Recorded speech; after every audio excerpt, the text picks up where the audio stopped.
काश्मीरला पर्यटनासाठी गेलेले अकोल्यातील नागरिक सुखरूप घरी परतलेत। नागरिकांनी सरकारचे आभार मानलेले आहेत। आमदार रणधीर सावरकरांसह वंचित बहुजन आघाडीच्या कार्यकर्त्यांनी त्यांचं स्वागत केले। अकोल्यातील 31 नागरिक काश्मीरला पर्यटनासाठी गेले होते, ते आता घरी परतलेले आहेत। पहलगाम हल्ल्यामुळे काश्मीरला हे पर्यटक अडकले होते। सरकारच्या विशेष सुविधेमुळे नागरिक आपल्या गावी सुखरूप परतलेले आहेत।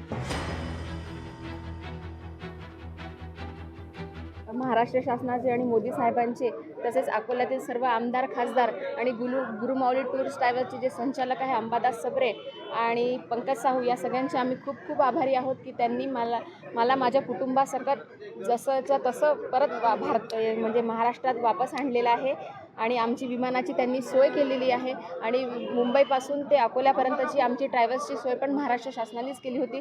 आशिष सेलार सर आम्हाला तिथे रिसीव करायला आले होते मुंबई एअरपोर्टवर। सहकार त्या लोकांना दिलं आम्हाला आणि आम्ही लोक तिथे पोहोचल्यानंतर 2-3 दिवस चांगले गेले आमचे।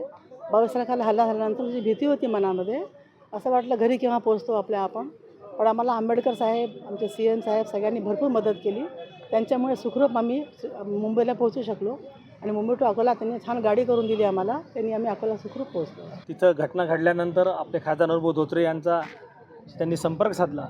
अदूप भाऊंनी आशिष शेलार आणि देवेंद्रजी यांच्याशी कोऑर्डिनेट करून सर्व नागरिक आज अकोल्यात परत आले आहेत, सुखरूप आले आहेत। माझ्या सदिच्छा त्यांच्यासोबत आहेत आणि ज्या भाविकांना महाराष्ट्रातील जनतेपैकी काही लोकांना जीव गमवावा लागला, त्यांच्या परिवारासोबत आमच्या सद्भावना आहेत। आम्ही त्यांना कधी एकटं पडू देणार नाही।